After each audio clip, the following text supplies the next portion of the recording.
And we're going to go ahead and get started. I'm going to go ahead and spotlight a couple of handsome fellas I know, Josh Young and Chris Chase. Today's conversation is one about pricing like a pro. And there are few people. You'd have to look far and wide to find a couple people that have more experience pricing for any market, or finding guys who've done it more or who take it more seriously.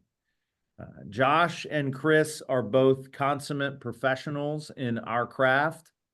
They are dedicated real estate agents supporting their clients, and they are very, very heavy, if not exclusively, listing-based agents. So it is our treat today to have them with us to talk about what it looks like to price a home correctly, price it like a pro, and why that's so critical in today's market. So I will ask them to introduce themselves and give us a little bit more color as to who they are, starting with Josh. Sure. I'm Josh Young with the Young team. As Michael said, primarily listings. I've been a listing agent for I think 6 years now. Sold about 400 plus listings only over the last couple of years. Excellent. And joining him on the dais today is Chris. Chris, tell us about yourself. Yeah, so Chris Chase on the Chase Group. I've basically had a weird thing where I started with primary listings, so that was about 8, 9 years ago. And I would say that probably 75 to 80% of my business is all listings. So probably not Josh's numbers, but probably pretty close at this point. That's awesome. Now let's stop there for a second. It's uncommon that you hear somebody say that they started as a listing agent. But what were the circumstances of that, or did you just figure out early that listings are more fun? Well, honestly, I remember when I started, Matt was recently checked out mentally from real estate, and he told me where at the time we had a thing called Commissions Inc. And he said, "Here's your login, go figure it out." And I just sat there calling people all day, and like the first 5 people that would talk to me wanted to sell their house. So instantly, I was like, "Oh, well, listing is easy, so I'm just gonna, and it's more fun." Right? Takes less time out of my day. I don't have to drive around all day, and these people seem to be listening to me as I'm talking. So it just kind of spiraled from there. Once you start getting listings, it just grows exponentially. Yeah, as a listing agent, the more listings you take, the more you can take, right? Right. Yeah, I mean, you just have to think about, the inbound leads that you get on your own listing. And most people who are going to buy that listing now have a house to sell. So you just keep spiraling and growing that way. Josh, what about you? Because I feel like I don't want to start the story in the middle, as it were, where it's just like, yeah, these guys list hundreds of homes a year, be like them. But like, what was your path?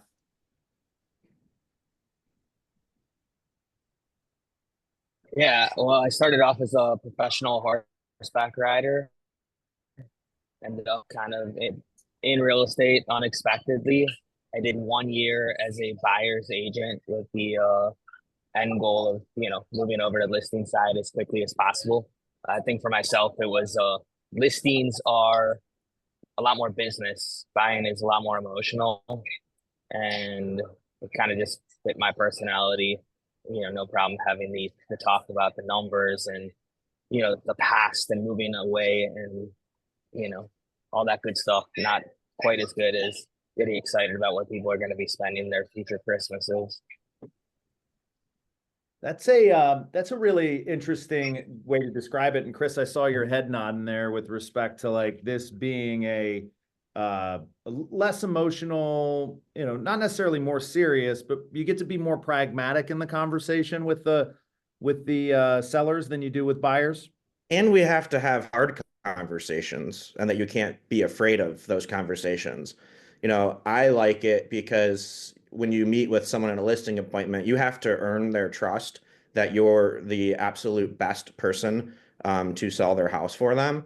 And part of that, if you don't, when you down the road, if you need to lower the price or you have an issue, right, they have to trust and believe in everything that you're saying.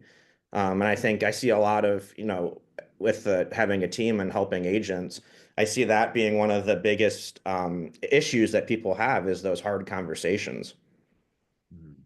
which, I'm sure Josh is like me. I actually like those conversations in a way because it's like it's not emotional based, right? It's more, science based. Like here's the numbers, here's the facts, like here's the logical conclusion you need to draw. Well, and I think probably what we're here to talk about today is that the conversations are not that hard if you set them up from the beginning. Mhm. Almost nothing that we end up having to go over comes as a surprise. It might not be the first route, right? The first route is always to sell over asking the multiples and get everything your client would dream of. But the reality is that's unlikely. And so if we do a good job as an agent setting expectations up front with the game plan, the hard conversations are just things that prefaced already. And like Josh just said, if you set it up right in the first time when you have them, they expect it, they know it's coming, and it's not hard anymore, right? It's a normal conversation. One of my favorite quotes is if you don't set the expectation, they'll set it for you. Mhm. And then if you get behind like that, that's when you start having a a difficult relationship with that seller. Yeah, or if you avoid if you avoid letting them know that there could be some twists and turns in the road, down the road, and then when you get there, it's like, oh yeah, this happens sometimes. It's like people really value awareness and predictability, even if it's not a positive outcome. Like, hey, we're gonna have to do this price reduction.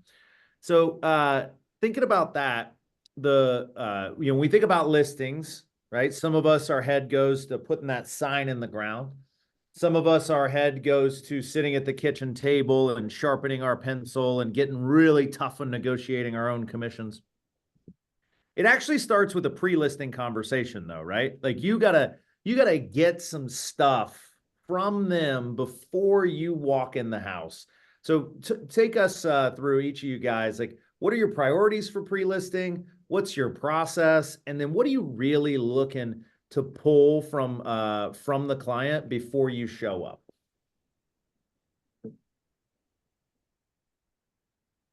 So we have a seller counseling interview, and we have all our new agents fill that out on the phone before they go to an appointment. If I'm going to go to an appointment with a newer agent, if they don't have that filled out, I don't go. Hmm. That's just the level that we believe in it. And on that form is a lot of questions. It's about updates to the house. It's about their house. It's getting to know them. One of the things that I want to know what they do for a living.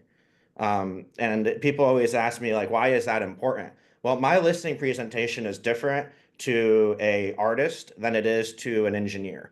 I gear it towards their personality type, and the best way to do that is by getting to know them over the phone, asking them these questions. Um, so I find that to be really important because, of course, I've walked in the door without all the charts and graphs that I needed, and then the guy tells me that he's a scientist with NASA, right? All he's interested is in chart and graphs. He's not interested in any of the pretty pictures in our listing book or any of that stuff. Like that's all crap to him. It's just numbers and absorption rate and all of those things that they care about. So for me, it's just really important to get to know who I'm going to meet with first. I love that. And you do that. Your funnel through that is primarily profession. And you're trying to decide, is this a numbers oriented person or is this a more emotionally inclined person? I think we commonly hear the DISC assessment, right? Am I Right. dealing with dominant? Like, hey, I just need to sell the house. Let's go. I get how this works, all the way down to, I don't feel like the price per square foot is really where it should be.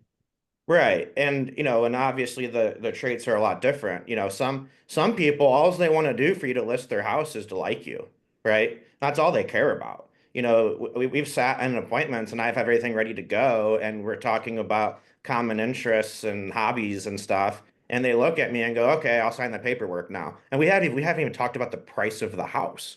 Where other people, right, they're much more inclined to all those little details. And I always joke that I like to be a chameleon and just become whoever they need me to be.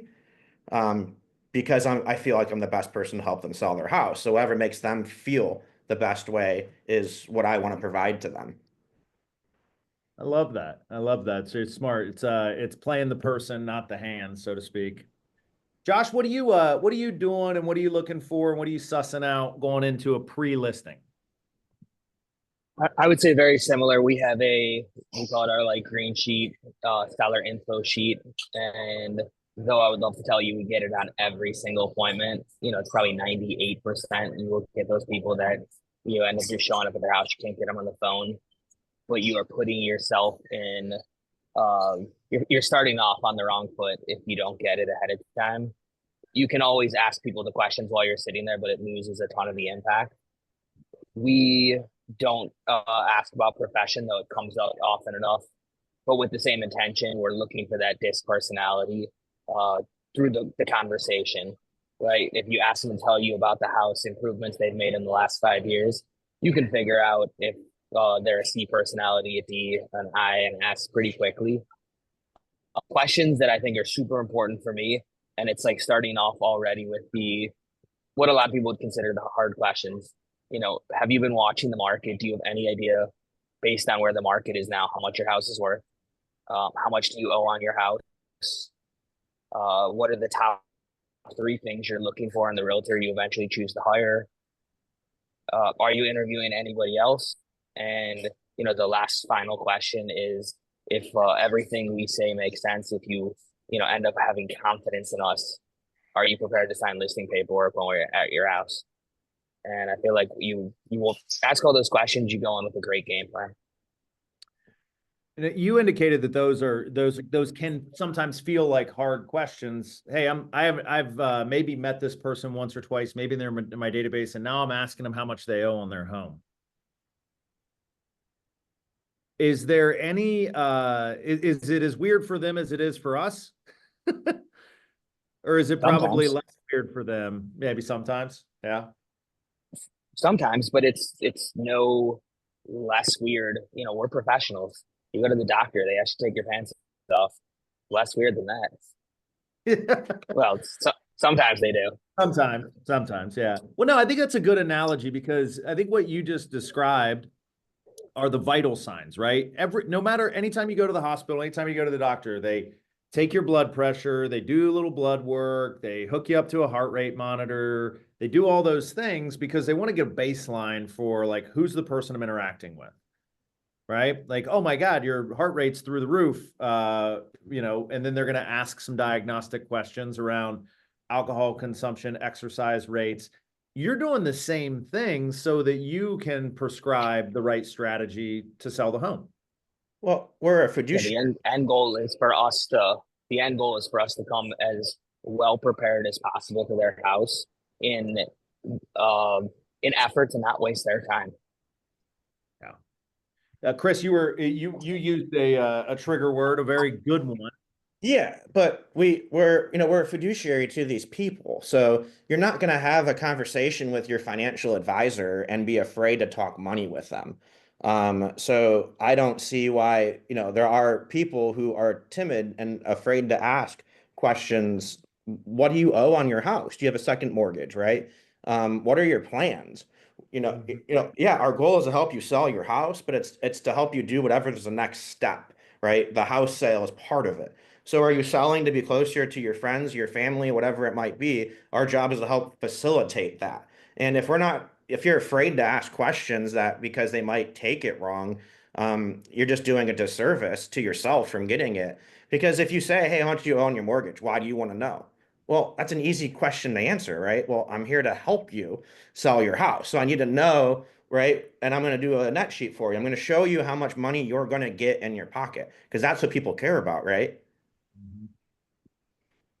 So to put a bow on this from a pre-listing conversation, even if it's just 5 questions, what do you owe? What's your timeline? What are you looking for in a realtor? What do you do for a living? You both have your systems built out around that. But Chris, I heard you say you would never go on a listing appointment without one. And Josh, if in the last 5 years, you're at 98% plus that you've gotten them before you went on the listing appointment. So if I'm somebody sitting on this call Right. and I'm not using a pre-listing questionnaire, or I'm not having a pre-listing conversation with my seller, that's the first place I could increase my opportunity to do it right as a listing agent. Oh yeah, absolutely. I'm willing to bet that the people that don't use that, their percentage of close is probably pretty low. Mm-hmm. Mm-hmm. It's like a football team getting ready for a game and they haven't watched any game film of the team they're playing. Like it makes no sense. You walk in completely blind. Yeah. Yeah, Well, and I let's. think Oh, go oh, ahead. No, I'll please say go ahead. with experience, I'm sure Josh can walk into anybody's house, right, and catch up quick enough to do a successful listing appointment. Well, he has hundreds and hundreds of at bats and experience doing that. Where there's very few agents that are at that level. So don't you got to set yourself up to win. Mm-hmm. Well, let's talk about when we start thinking about competition, right? Part of this pricing conversation, now that I've gotten in the room and I kind of understand the vital signs of my client and their home, I'm going to give my listing presentation. What we want to talk about now is pricing in this market. We're in a shifting market, right? Not only do we have the seasonality that is slowing things down, but we also have increased inventory. 20% is 20% year over year that we have more. We got 1,000 more homes. Now they're spread out in all these counties and everything, but I promise you by spring, it'll be another 1,000 or more that you'll be competing with. So pricing is incredibly important. The CMA is a big part of that process. What else, or let's talk about your CMA process, your competitive or comparative market analysis. How are you guys pulling how are you pulling in? What are you pulling in? Like, what's your little secret sauce around CMAs?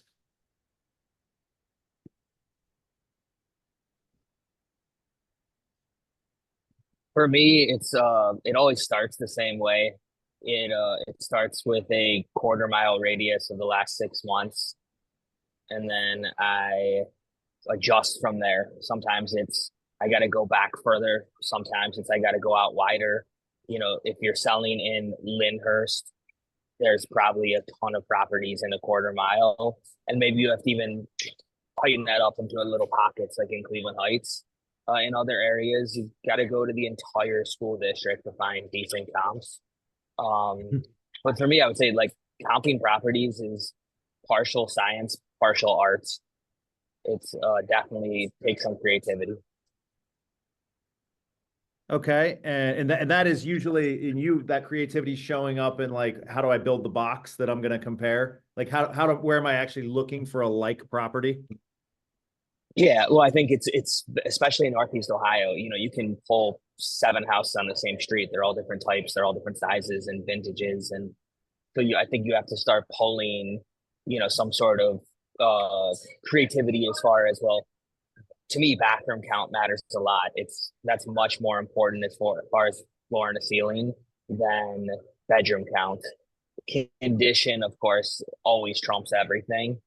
But it's like, you'll look at the most recent sales, and one's a Cape Cod, one's a Colonial, and one's a Ranch, and you can't just throw the other two out because they're not the same style. Hmm. Got it. Chris, what about you? I say mine starts the exact same way. It's looking at for the most like property with it, and then you know expand out from there. And it's easy on the house in a residential neighborhood. When to me, the more art part shows up is like specialty houses, farms, acreage, waterfront. You can't, you have to really kind of expand, the whole lakefront of to figure out what do I price this against, and then, what cities do I know to exclude because they don't get the same price. And that's, Josh said it perfectly. I mean, it's a science, but then it becomes an art to get it right. And then I also, I like to look at the pricing, like target pricing. So on showing time, you can go in and look at how many showings happened at different price ranges of houses and different zip codes.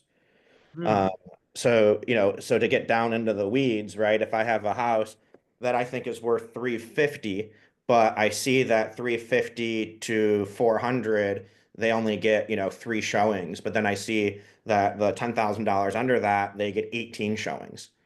Right. That's a conversation I want to have with our seller. Like, hey, I think maybe we should price it just a little bit less to get into that um, that price point that has all these people looking at it. Yeah, that's smart when you start to think about how people are setting their scroll bars on Zillow or the website of your choice. It's like no one's searching from all the searches end at 99.99. Right. Right. And so pricing right at 350 leaves everybody who could come up from 349 out there. So and we're getting a little bit more into the exact pricing piece. I want to stay on CMAs for a second because I think everybody's sort of heard the three properties that sold in the last 6 months, three that are currently on the market, and you take those six and you'll get a range, and maybe it's a square foot. Do you guys, how are you evaluating this property sold at this price versus this property is on the market at this price or under contract at at a list price of X? Like, how are you weighing those out and explaining those to your clients? I mean, I care more about the property that sold. And then the property, I weigh that higher, I should say, Hmm. because it's a completed transaction. And then the ones that are on the market, of course, we're going to look at those in depth because that's our competition. But then I also like to look at how long it's been on the market, and then, not to go too far in the weeds yet, but, I look at like what's the market absorption rate. So if this house is past whatever the 2.5 months of inventory that we have for that community, well, then I can say to my seller, that's overpriced. And so that, and if that is that a better or is that a worse house than yours, but it's overpriced. So we need to be behind that. So that's kind of how I look at those, and an exact number, I don't know if it's three and three, it's however many I can look at to feel confident. And that's just, it comes with experience, I would assume. Josh? I think for myself, it's a lot of days on market. It's list price to sold price ratio. It's one thing to show a house that sold at 365, but did they list it at 375 or did they list it at 325? Um, so I think there is a little bit of that. I don't really look at it as a like 3 and 3 or 5 and 5. I think in the market we've been coming from the last couple of years with lack of inventory and depending on how creative of a property or unique of a property it is, that might be impossible. I'm really like looking at the CMA and I'm just trying to find like my floor and my ceiling because even when you have a really good conversation with the seller, you don't understand the actual condition of the house until you walk in there. And so I'm kind of looking of like, how do I walk in with the understanding if the house is in this condition, the probably lowest price I can price it at is X. And if the house in this condition, the highest price is Y. And then I can kind of refine that once I'm in their house.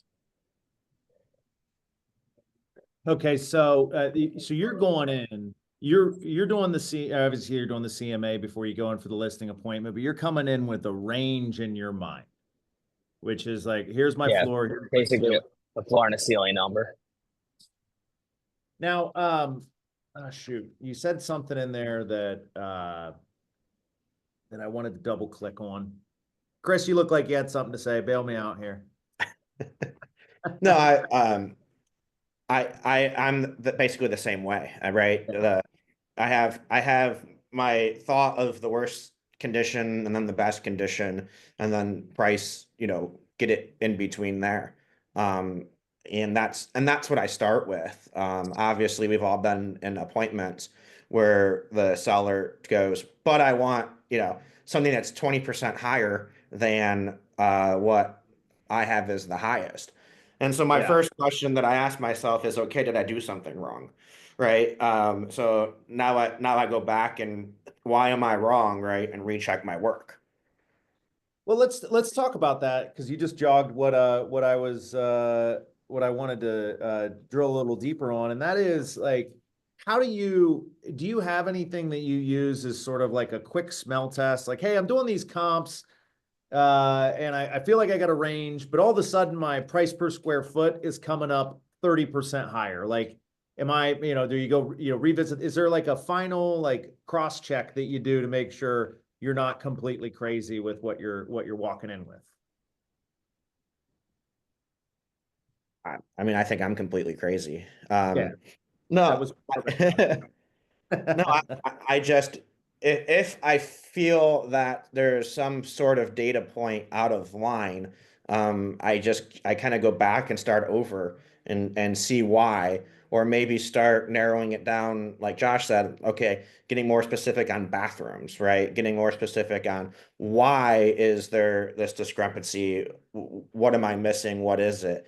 And normally it ends up being something like I didn't pay enough attention and half acre and less lots get less, significantly less. And there's a couple houses that are on 3/4 of an acre that are getting a lot more. It's usually, something along those lines that you can use, you can miss. Josh, what about you? Any like, all right, before I walk in with this number, I'm going to make sure that I'm, that this is that. I mean, for me, and I'll say this, like I think price per square foot is the absolute worst metric in our market. I think it means nothing. Um, but I think when you typically see an outlier in the comparables, I'm quickly looking to see why. Why is it so low? Why is it so high? And it could be, this property backs up to a lake that nobody else on the street backs up to. This property backs up to a shopping center or overlooks an apartment building, and I think the times that we get caught where the seller, half the time when you're talking to the seller and they want a very different price, it's because they might be out of touch with reality.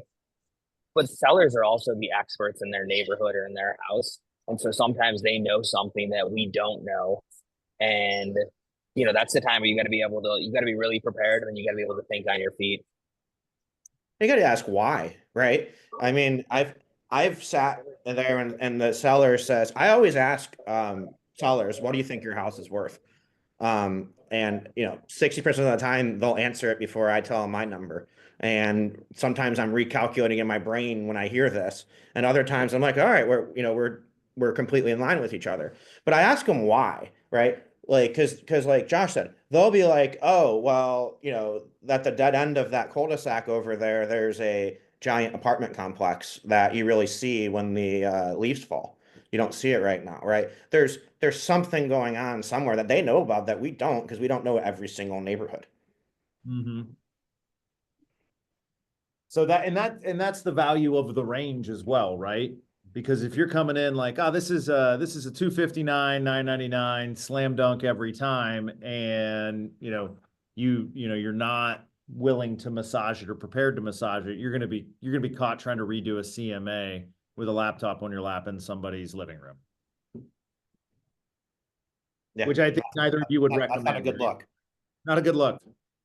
Not a good look. Well, let's talk about getting to final price, which is you're coming in with a range, and are you doing a spot assessment right then and there, or are you saying, hey, let's sign up to a range, and I'm going to go ahead and before we go live, we're going to nail the final price? Like, how do you work the funnel down to say, this is what we're marketing at?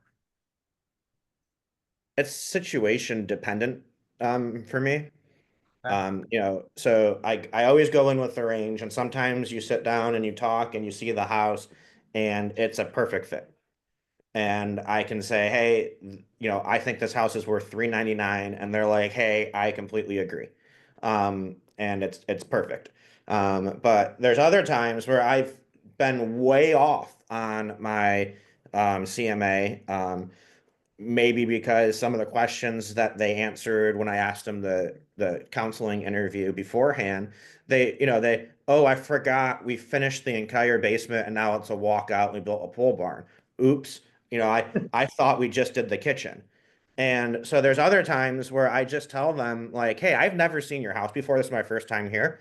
I can't give you a price yet. I'm gonna go back to my office. I'm going to look at all the numbers and data again and put this together for you, and then we can talk about it. And I don't see anything wrong with that. There's very few times where they negatively look at that because they want you to be right because it's their, just as much as you want to be right. It's your money. Josh?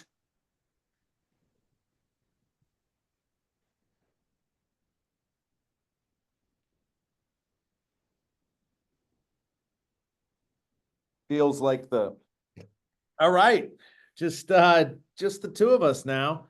Feel like Josh got bumped.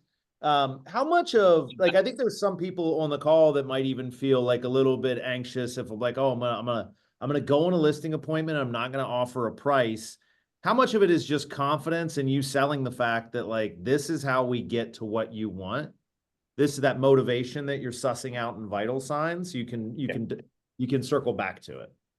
Yeah, I mean the confidence part is huge, and it's also the winning them over, right? If Mhm. they believe in that appointment that you're the absolute best real estate agent at selling their house, and you tell them, "Hey, I got to go back and do some more numbers and crunching to get the right price," that's not abnormal. They expect it because you told them that that's normal, right? You didn't say that this is a problem. You didn't say that whatever it might be. They believe what you tell them. And that's how you know. And if you've won the client over, they're going to listen to you. Of course, if I was competing against Chris, I'd be like, "Oh my God, your other realtor had to leave without a price. Yeah. Like, was And this his first listing appointment?" and same thing, but if that's the funny part. If I was competing against Josh, I'd be like, how could he give you a price when he never saw your house? Right? Like this is the first time that I'm here. I said, maybe you're leaving money on the table. Maybe you didn't know about those upgrades, right? Whatever it might be. You can spin it any way that you want to spin it for that conversation.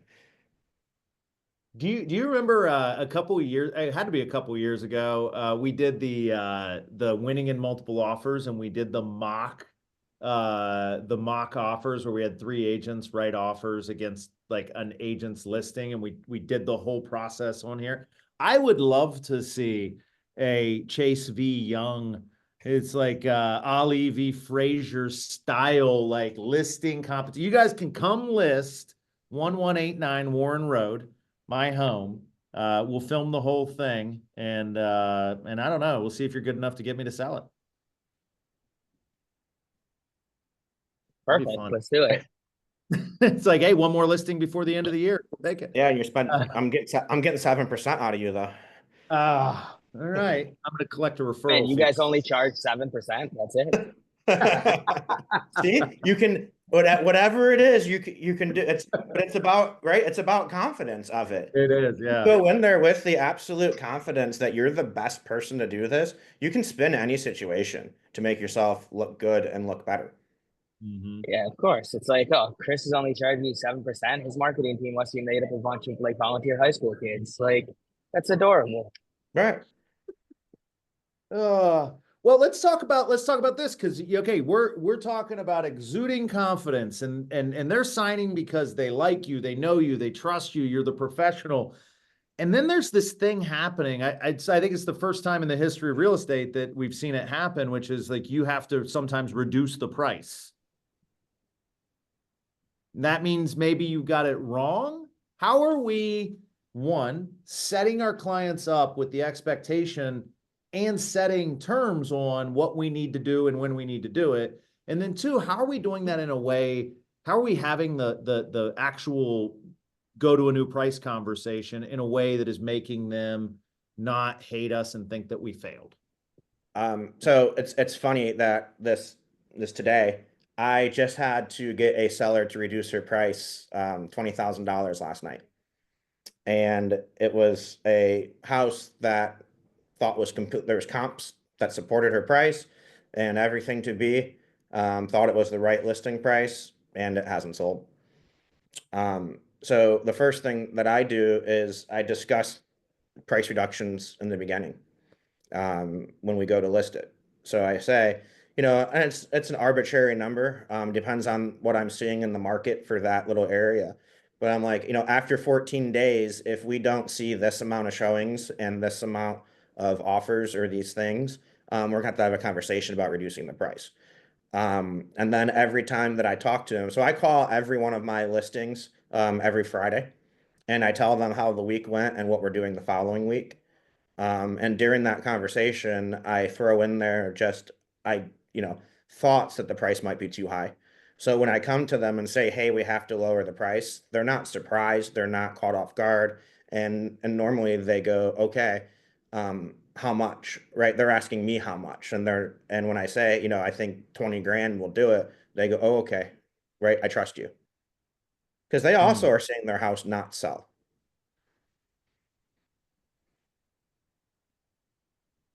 Is there ever in that conversation, and is it we have to make sure that we've done our part as the realtor in terms of marketing and whether it's circle prospecting or holding open houses and Yep. that sort of thing to, does that earn you more credibility? It's like, hey, look, we've held it open twice. We Yeah. have, we put it on 100 million websites and it's in our internal database. We circulated it to everybody associated with place as a pre-listing or whatever, however you market, like you check all those boxes and it's like, look, if this sells 98% of our homes in the first 2 Right. weeks under contract at least. And Yeah. it gives you more leverage, right? Well, yeah, because immediately they want to find blame or excuses or reasons not to, right? And it's easy to say, you didn't do enough. But when I call them every Friday and tell them what we've done, hey, we had 2 open houses. Here's the feedback. Overpriced, right? That's not me telling them. That's the market telling them. When we get, we're hounds for showing time and show and feedback. We tell agents, if you don't leave us feedback, we'll call you 100 times, and we will get feedback. And then I take that and I present it to my seller. After my call, I do a follow-up email. Here, we had 3 showings. Here's the feedback. Here's the feedback. Here's the other houses that have sold in your market during that time, and yours hasn't, right? By the time they have so much information, it's their mind that the only logical step is to lower the price. It's a foregone conclusion to lower the price. So it's a lot less pushback. I'm going to go to Josh and I'm going to circle back to you on some of this showings time stuff. Excuse me, Josh, what's your walk up to, and then how are you having the conversation about price reduction? Yeah, so very similarly, it starts on the listing appointment. I might have missed the last question. I am very black and white about pricing. It doesn't necessarily make it right. If you look at like Jen, Eitan, Stephanie on my team, they're all a lot more creative about pricing. To me, there is no crystal ball price. It doesn't matter how many hundreds of listings that I've sold or that any of us have sold. If you tell me you can nail this price in our market, in our area, I think it's ridiculous to think that you can spot on it. So it's all about strategic pricing. You talk about how people search, understanding the consumer search behavior, $25,000 increments in most price points till it eventually comes up to $50,000, and then pricing strategically in that amount.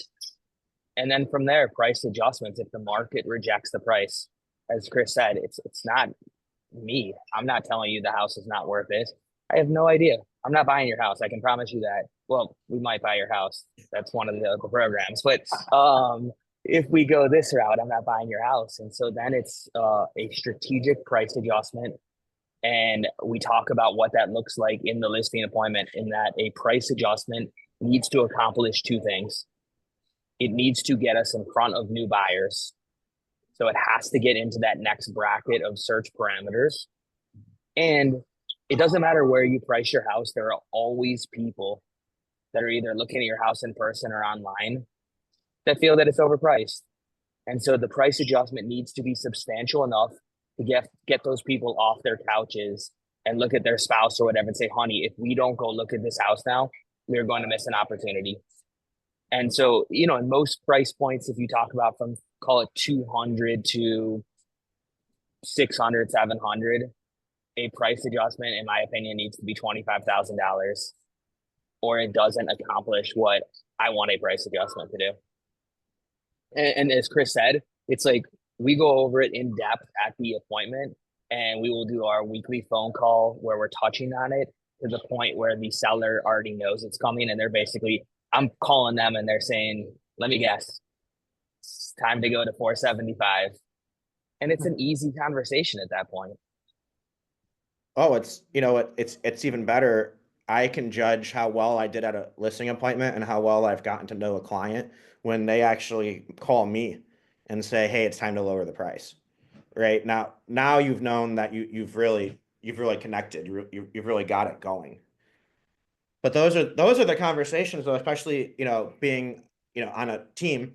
I have a lot of conversations with newer agents on teams, and that's the scariest conversation I believe that realtors have, is asking a seller to lower their price. But it doesn't have to be. If you're prepared and, you know, they're prepared, it's not a big deal. There's nothing to be scared about. You know, and it's also the difference, like, do you want your house to sell or not? What do we list it for if you don't want it to sell? I think it is easier when you are established and you're on a team. It's easy to have the conversation when you know that you've covered your bases. Like I am confident at the exposure that my team provides for listings. It's a consistent baseline, as I'm sure it is for Chris as well, where we know that we are turning over every stone, or at least every reasonable stone for a listing. And so at that point, the market is rejecting the price. And you know, if you're putting it on one website, if you're not telling anybody about it, if you don't have any consistent baseline for exposure, sure, maybe the market's not rejecting the price, maybe it's a lack of exposure. But I think when you do it the way that the two of us do it, you get to see houses that are priced right with the right amount of exposure sell, and houses that aren't priced right don't sell. And it's a weird time that there's a conversation, right, where houses don't sell. You know, a lot of newer agents didn't know that that was a thing. Well, and To like me, it's actually I was just gonna say, like, we're excited about it. A lot of people are scared shitless of it, and the truth of it is 2 years ago, when anybody could put a sign in the yard, your value on the listing side went down significantly. Now people need to hire agents that are experts that can navigate the market. The assumption that everything is going to go perfect always is ridiculous. Like they're looking to hire professionals. Well, and there's expireds again, right? Like it's great. And, you know, listing appointments become a lot easier on expireds because they already had a bad experience. And you come in and you show them your strategic plan and everything that you do and all of that. They go, you know, holy shit, I never had this before. And you're again, you start off as a hero. Mhm. And no expired has ever, oh well, the few and far between are the times that an expired listing called up another agent. The agent always has to call more often than not. So, and those opportunities are coming. I mean, look, price reductions and expireds are both up, and if for, you know, there's a lot of experienced people on this call, and there's a lot of new agents. What is exciting about this for the experienced agent is you've got your experience. unless your experience goes back 15 years, though, starting in 2014, home values appreciated every single time, every single year. And so there's a chance that your listing presentation, your pricing strategy really needs to be stripped down and rebuilt, because we are moving into a flatter market. And if improvements weren't made or homes weren't maintained appropriately, you're going to be looking at people who are selling for as much as they bought for and paying a realtor's compensation as a part of that. So they could potentially be netting nowhere near what they would expect when, home prices are going up 10 or 15%. For a new agent, you have no bad habits. Follow the 5 steps that these guys, who together have gone on over 150 listing appointments this year, have a pre-listing strategy to collect the vital signs from your client. Do your comps in mostly science with some art, cross-check it, come in with a range, finalize the range against how to maximize exposure, and then have conversations about price reductions during the listing presentation so that you can do the thing that you're hired to do, which is to sell the house. Anything we missed there? So simple when you put it like that. I mean, I think that the biggest one is go on appointments, right? Like, just get out there, and if you're new, go practice. Go to the FISBO, go to all those things and talk to them. Walk into a FISBO's open house and give them your speech, right? Practice. Just get in front of people, because it gets easier and better every time that you do it. The only thing I'll add to that is, if you're gonna go with the intention of winning, though. Like, Oh, yeah. don't just go to get practice. Like, go take it seriously and go with the intention of getting a listing and selling that listing. But I agree. It's like you gotta get your toes wet. You gotta jump in.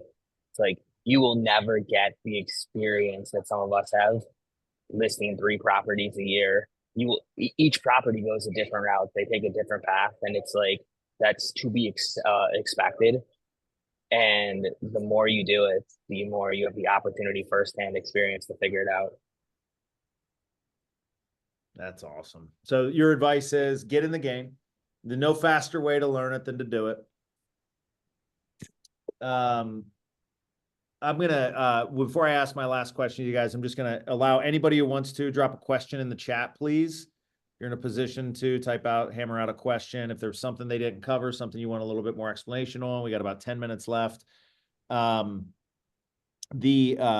question that I wanted to wrap up with is where, as what I would call the ground truth, right? I spend a lot of my time looking at the world from nationwide statistics, Ohio Association of Realtor statistics, and then on trend graphics, looking at the total MLS. For you guys, as the people that are going into the homes and sitting down and having the conversations and running half a dozen CMAs a week, what's the ground truth? Like, what are you seeing and feeling from a market standpoint? Because all the data tells me shift, all the conversations I have say shift, but something tells me you guys know best.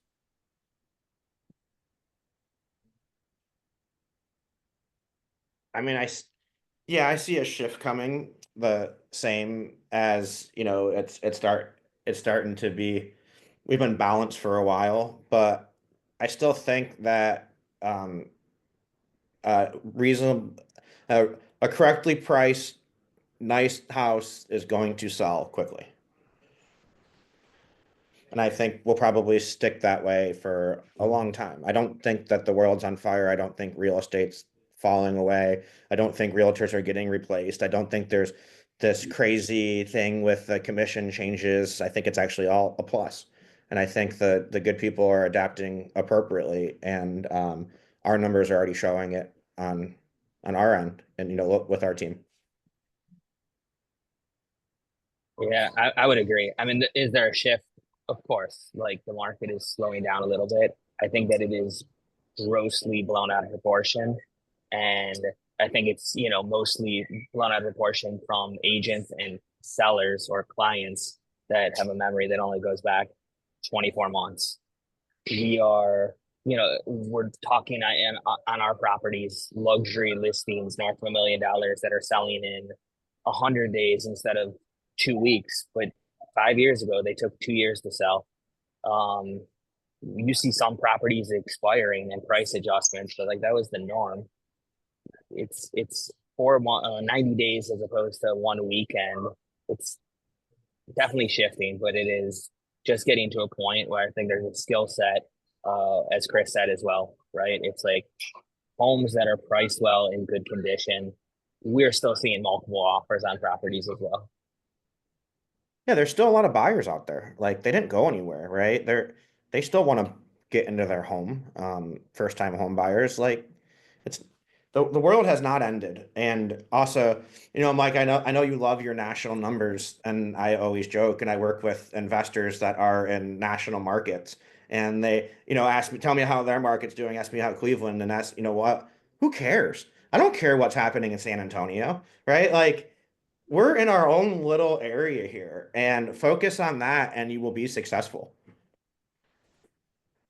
Some of that, it's like, who cares what's happening in San Antonio? It's like you can't even necessarily have the same conversation from Moreland Hills to Lyndhurst, or probably from Sheffield Lake to Avon. It's like they're probably two different conversations. Right. Yeah. We're right. Realtors, we work in local markets and stick with that and don't be scared. Chris, I appreciate you never taking missing an opportunity to get a jab in. So Yeah, you're thank you welcome. for that. You knew that was Uh, happening when you asked me to be on this. I know, I know. So a Does couple that give you concern about listing your house with them? I didn't, Josh has started, man. Yeah, I know. This is his pre-listing. He's eroding my confidence in you. You're gonna Reason get home. There's already a young team sign in the yard. That's right.